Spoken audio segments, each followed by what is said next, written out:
Baie welkom vandag weer by jou Lewelig dagstukkie, dag 270. 1 Korintiërs 3 vers 16. Julle besef natuurlik dat julle die plek is waar God op 'n baie spesiale manier teenwoordig is. Soos in 'n tempel. God se gees bly mos in julle, soos iemand in 'n huis bly. Die boodskap. Met die skeur van die voorhangsel het die deur na die hemel oopgegaan. Jou hart is nou die tempel waar God woon. God het ingetrek.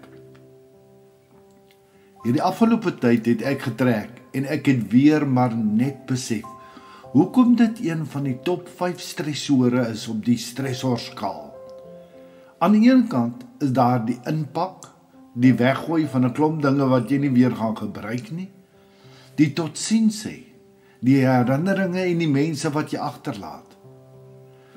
Dan is daar aan die ander kant die afpak, die uitpak, die plek maak, 'n klomp nuwe aanpassings, nuwe omgewing, nuwe mense en dan begin 'n mens verstaan hoekom is dit een van die grootste en uitdagendste koersaanpassings in enige mens se lewe. Iets wat ook 'n al hoe groter werklikheid word vandag, is dat kinders terugtrek na hul ouerhuise toe, of dat ouers by hulle kinders intrek. Na alle kante toe is dit ook net so 'n groot aanpassing vir almal. Kom ons rewind net eers so 'n bietjie. Jesus hang aan die kruis. Die aarde bewe en toe skeur daar die massiewe voorhangsel in die tempel middeldeur van bo tot onder. Nou dit was nie sommer net 'n stukkie lap nie. Dit was die simbool van skeiding tussen mense en God. Net die hoëpriester mag 1 keer per jaar agter daardie voorhangsel ingegaan het. Ons kan maar sê, dit was God se aardse adres, die allerheiligste. Toe Jesus gesterf het, is daardie grens oopgeruk. Nie deur mense nie, weer deur God self. Net soos met Jesus se geboorte, was dit nie iets waarvoor ons gevra het nie. Niemand het gebid, Here, kom asseblief uit die allerheiligste uit nie.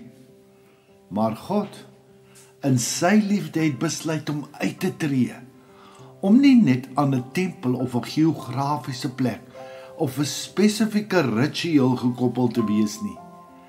Hy het weer die eerste tree na ons toe gegee. En toe het hy ingetrek.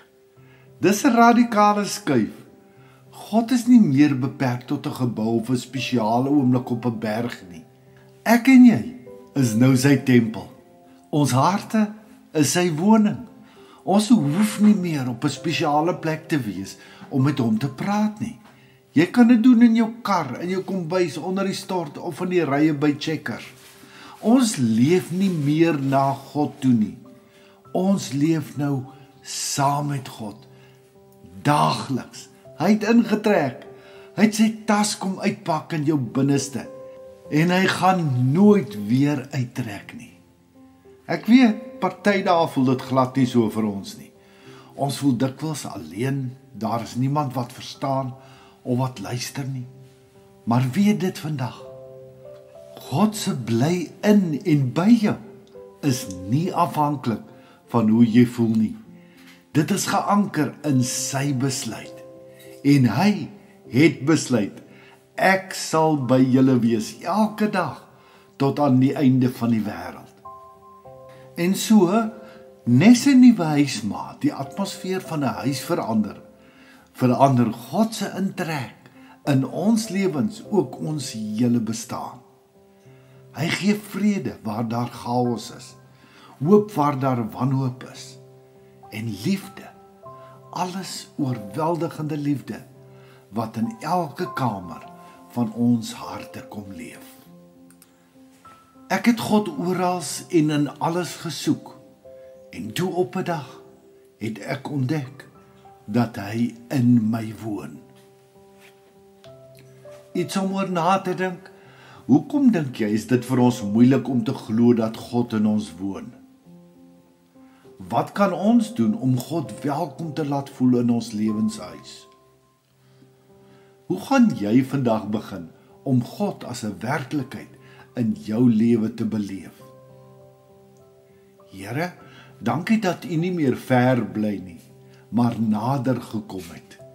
Dankie dat U ingetrek het in my lewe.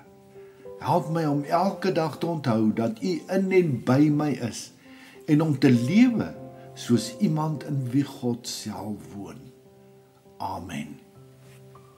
Hoe meer ek en jy begin om ons nuwe huismaat te leer ken, hoe liewer raak ons vir hom en hoe meer groei ons in afhanklikheid van hom.